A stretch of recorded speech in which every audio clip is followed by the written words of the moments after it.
Good morning, I'm Brian Reagan, this is Tyler Kelly. And as we continue looking at God providing for his followers, providing for those who will be obedient to his word, we are in 1 Kings 17, 8 through 16, Tyler. Then the word of the Lord came to him, saying, Arise, go to Zarephath, which belongs to Sidon, and dwell there. See, I have commanded a widow there to provide for you. So he arose and went to Zarephath, and when he came to the gate of the city, indeed a widow was there gathering sticks. And he called to her and said, Please bring me a little water in a cup that I may drink. And as she was going to get it, he called to her and said, Please bring me a morsel of bread in your hand. So she said, As the Lord your God lives, I do not have bread, only a handful of flour in a bin and a little oil in a jar. And see, I am gathering a couple of sticks that I may go and prepare it for myself and my son, that we may eat it and die. And Elijah said to her, Do not fear, go and do as you have said, but make me a small cake from it first, and bring it to me, and afterward make some for yourself and your son. For thus says the Lord God of Israel, The bin of flour shall not be used up, nor shall the jar of oil run dry until the day the Lord sends rain on the earth. So she went away and did according to the word of Elijah. And she and he and her household ate for many days.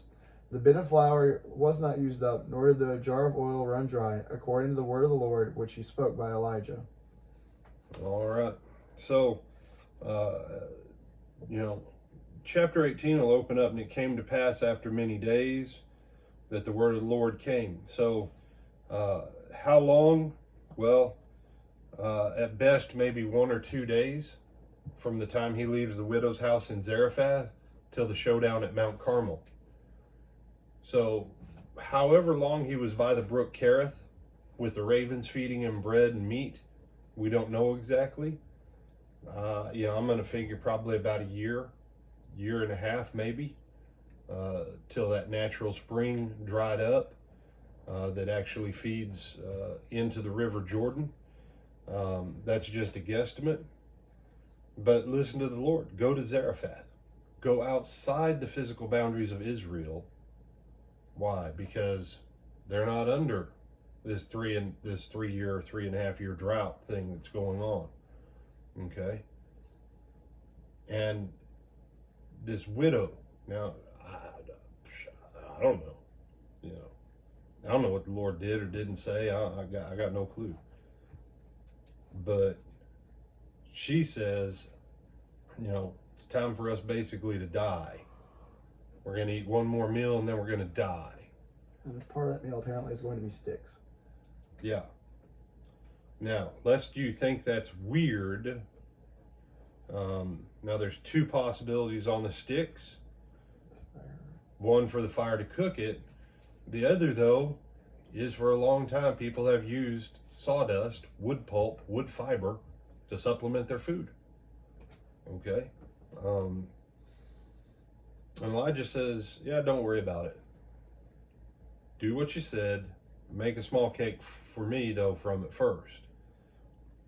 And then you guys eat, and you'll have flour and oil until the day. So this is miraculous flour. This is miraculous oil. It doesn't run dry. This is analogous. All right. That's not good. Analogous. What? This is similar. It's kind of like the manna in the wilderness.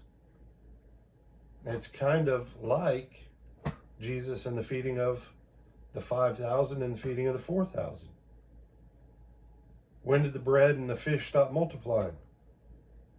Once everybody was served.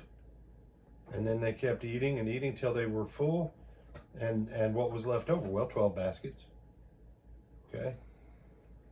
Point being, this is twice in the life of Elijah that he's had supernatural provision to meet his needs.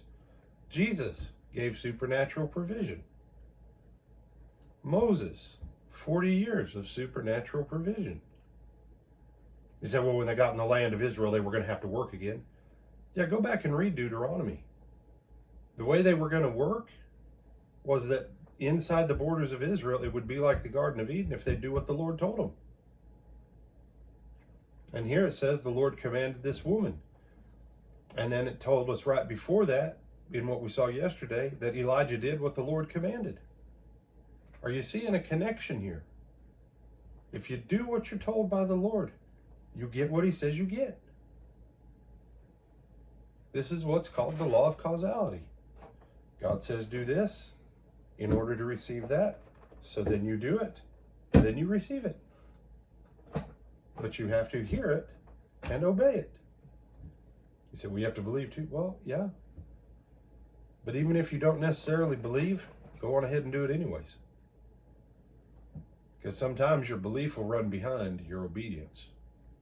But the longer you stay in obedience, generally your belief catches up. So, other thoughts, my brother? No, sir. All right, with that, I'm Brian Reagan. This is Tyler Kelly. We bid you good day.